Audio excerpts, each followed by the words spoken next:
그리스도인의 삶은 새로운 피조물로서의 삶입니다. 그런 정도거든지 그리스도 안에 있으면 새로운 피조물이라. 이전 것은 지나갔으니 보라 새 것이 되었도다. 이전 것은 지나갔습니다. 바울은 예수 그리스도를 육체대로 알지 않을 뿐만 아니라 어떤 사람도 육신을 따라 알지 않는다고 말합니다. 그는 이전에 예수님을 육체대로 알았었습니다. 그래서 예수님을 대적했고 성도들을 핍박하고 스데반을 죽이는데도 앞장섰죠. 그런데 다메섹 도상에서 부활하신 예수님을 만난 이후로 바울은 더 이상 예수님을 육체대로만 알지 않았습니다. 예수님이 바로 세상에 오신 메시아, 하나님의 아들 구세주이심을 알았던 것이죠. 그 후로 그의 삶은 놀랍게 변화됐습니다. 변화된 새로운 피조물로서의 삶은 어떤 삶일까요? 두 가지를 분명하게 말씀드립니다. 첫째는 예수 그리스도의 십자가의 사랑에 이끌리는 삶입니다. 그리스도의 사랑이 우리를 강권하시는도다. 예수 그리스도께서 모든 사람을 대신해서 죽으신 이유가 있습니다. 바로 주님을 위해서 살라는 것입니다. 그가 모든 사람을 대신하여 죽으심은 살아있는 자들로 하여금 다시는 그들 자신을 위하여 살지 않고 오직 그들을 대신하여 죽었다가 다시 살아나신 이를 위하여 살게 하려 함이라. 또한 새로운 피조물의 삶은 화목하게 하는 삶입니다. 새로운 피조물, 예수님을 육체대로 알지 않는 사람에게 주어진 축복과 귀한 직책이 있습니다. 그가 그리스도로 말미암아 우리를 자기와 화목하게 하시고 또 우리에게 화목하게 하는 직분을 주셨으니 바로 하나님과 화목하게 된 축복이고 모든 사람들을 화목하게 하는 직책인 것입니다.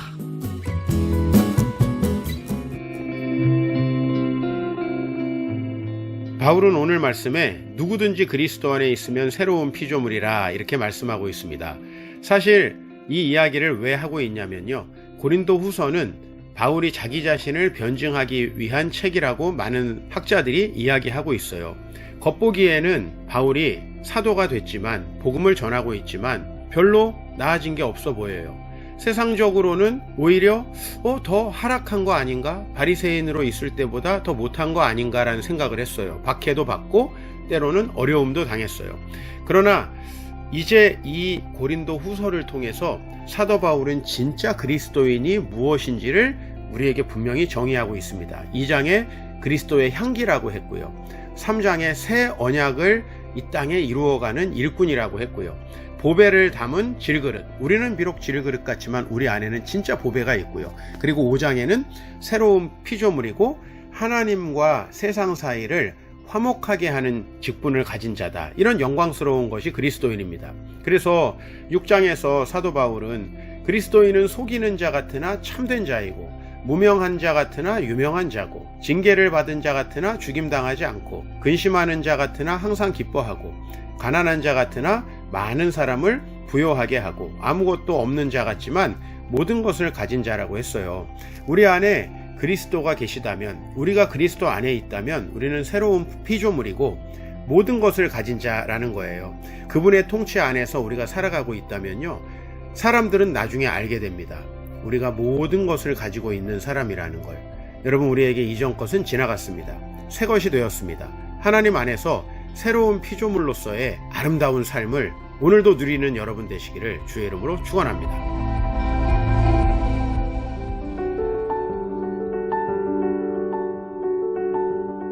새로운 피조물은 예수님을 믿으면 새롭게 창조된 존재가 된다는 것입니다. 그런데 예수님을 믿어도 여전히 옛날의 모습이 변화된 것 같지 않은 경우가 많습니다.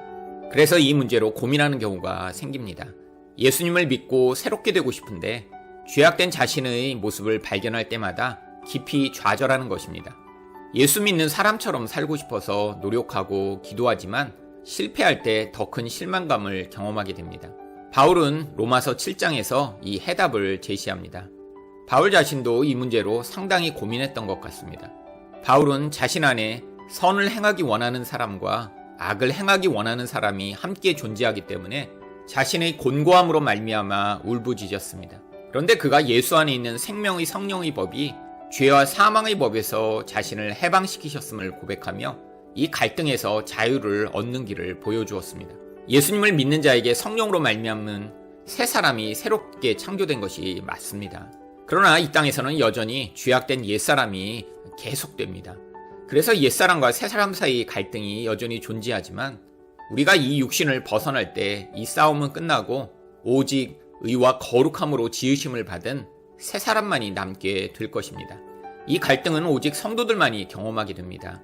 성도 안에 새 사람이 없다면 자신의 죄악된 모습으로 말미암아 우리가 고민조차 하지 않을 것이기 때문입니다. 그래서 성도에게 있어서 가장 큰 싸움은 옛사람과 새사람 사이의 싸움입니다.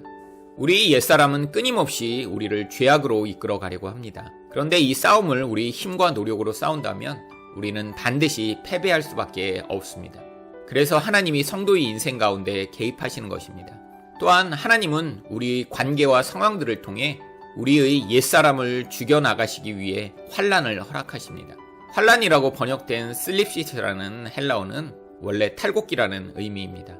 우리는 하나님이 허락하신 이 환난을 통해 옛사람이 탈곡되어 알곡인 새 사람만이 남게 되는 것입니다. 이 약속을 믿어야 환난 가운데도 낙심하지 않고 오히려 환난을 통해 드러나게 될 새 사람의 아름다운 모습을 소망할 수 있습니다. 환난을 통해 예수님을 닮은 멋진 새 사람의 모습을 드러내는 여러분이 되시기를 축원드립니다.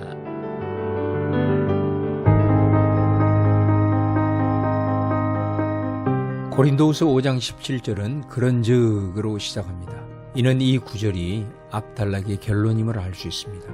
먼저 누구든지 그리스도 안에 있으면입니다. 여기에서 그리스도 안에는 그리스도와 연합을 뜻하는데 이는 예수님을 믿는 자는 예수님과 함께 죽고 예수님과 함께 살아났다는 의미입니다. 이 내용이 14절에 나옵니다. 한 사람이 모든 사람을 대신하여 죽었으니 모든 사람이 죽은 것이라. 15절에 그가 모든 사람을 대신하여 죽으심은 살아있는 자들로 하여금 다시는 그들 자신을 위하여 살지 않고 오직 그들을 대신하여 죽었다가 다시 살아나신 이를 위하여 살게 하려 함이라. 예수님과 연합한 새로운 피조물은 어떻게 살도록 세팅되었다는 것입니까? 이전에는 자신을 위하여 살았는데 이제는 우리를 대신하여 죽었다가 살아나신 예수님을 위하여 살아가도록 세팅되었다는 것입니다. 그렇다면 이전과는 다르게 예수님을 위해 살아가는 삶이 무엇입니까? 다음 구절에서 그것을 말씀합니다. 18절에 우리에게 화목하게 하는 직분을 주셨다. 19절에 화목하게 하는 말씀을 우리에게 부탁하셨다. 20절에 화목해 하는 것이 하나님과 화목한 증거다. 이처럼 고린도후서 5장은 구원을 화목으로 정의하고 있음을 알 수 있습니다. 구원받은 자는 존재론적으로 하나님과 화목하게 되었다. 그러므로 윤리적으로 화목의 사신으로 살아야 한다. 이는 마태복음 5장 화평케 하는 자는 복이 있나니 저희가 하나님의 아들이라 일컬음을 받을 것이요와 연결되지요. 고린도 교회가 신앙의 열정은 있었지만 팔을 만들어 분열한 상황에서 구원의 의미를 명확하게 풀어줍니다. 너희는 그렇게 살아가는 존재가 아니다. 너희는 여전히 예수님을 육신을 따라 알고 있구나. 예수님을 믿고 새롭게 태어난 자는 공동체의 화목을 위해 자신을 드리는 자다.